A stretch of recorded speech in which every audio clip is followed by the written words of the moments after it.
Ukraine युद्ध में यूं तो अमेरिका और नेटो ने सीधे तौर पर शामिल होने से इनकार कर दिया है और रूसी सेना की यूक्रेन की राजधानी कीव की ओर चढ़ाई जारी है। इस जंग में यूक्रेन की मदद करने के लिए यूरोप के कई देश जो कि नेटो के मेंबर हैं, वो यूक्रेन को ऐसे हथियारों की सप्लाई कर रहे हैं जो जंग में यूक्रेन के काम तो आ रहे हैं, लेकिन रूसी सेना की बढ़त को ज्यादा देर तक रोक नहीं सकते। ऐसे में अमेरिका अब यूक्रेन की मदद करने के लिए एक ऐसा कदम उठाने की योजना बना रहा है जिससे उसके नेटो सहयोगी और यूक्रेन के पड़ोसी पोलैंड की सुरक्षा ही खतरे में पड़ सकती है। पोलैंड यूक्रेन का पड़ोसी और नेटो का मेंबर है, इस नाते वो यूक्रेन को काफी मदद मुहैया करा चुका है।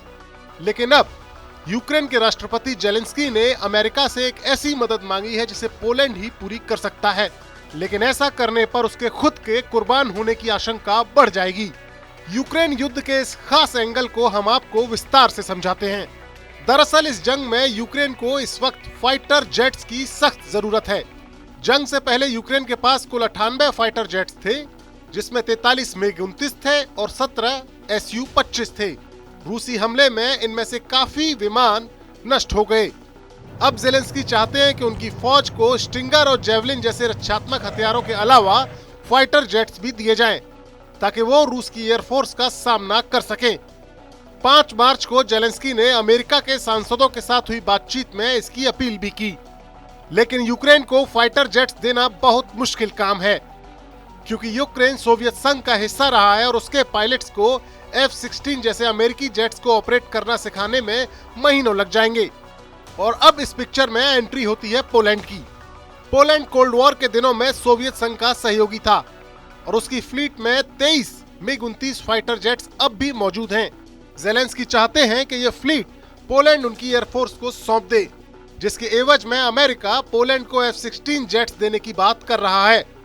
पोलैंड नेटो का मेंबर है और उसके पास F-16 जेट्स पहले से ही मौजूद हैं, यानी उसके पायलट्स को F-16 जेट्स को ऑपरेट करने में कोई परेशानी नहीं होगी। लेकिन पोलैंड के पीएम ने 6 मार्च को ही ये साफ कर दिया कि उनका देश यूक्रेन को अपने लड़ाकू विमान नहीं सौंपेगा। सवाल ये है कि आखिर क्यों पोलैंड मिग-29 जैसे पुराने जेट्स के बदले F-16 जैसे शानदार जेट्स लेने से इनकार कर रहा है। दरअसल ऊपर से आसान दिखने वाला ये प्लान पोलैंड के लिए बेहद खतरनाक है। पोलैंड के पास मौजूद ये मिग-29 जेट्स उसकी वायुसेना की इंटरसेप्शन क्षमता के लिए बेहद जरूरी हैं।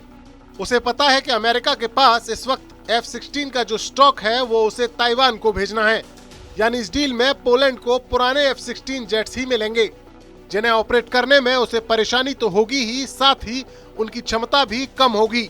यही नहीं, पोलैंड ने अपने मिग-29 जेट्स को अपग्रेड करने में जिस टेक्नोलॉजी का इस्तेमाल किया है वो रूस के हाथों में भी पड़ने का खतरा है। इसके अलावा यूक्रेन के आकाश पर अब रूस की एयरफोर्स की हुकूमत चल रही है। ऐसे में इन जेट्स को यूक्रेन पहुंचाने में इनके इंटरसेप्ट होने का भी खतरा है।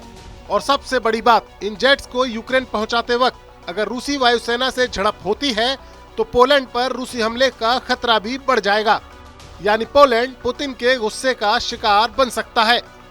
इन्हीं वजहों से पोलैंड यूक्रेन को अपने जेट्स देना नहीं चाहता, लेकिन अमेरिका इसके लिए पोलैंड पर दबाव बना सकता है, यानी यूक्रेन की रक्षा के लिए अमेरिका पोलैंड की कुर्बानी का दांव लगा रहा है।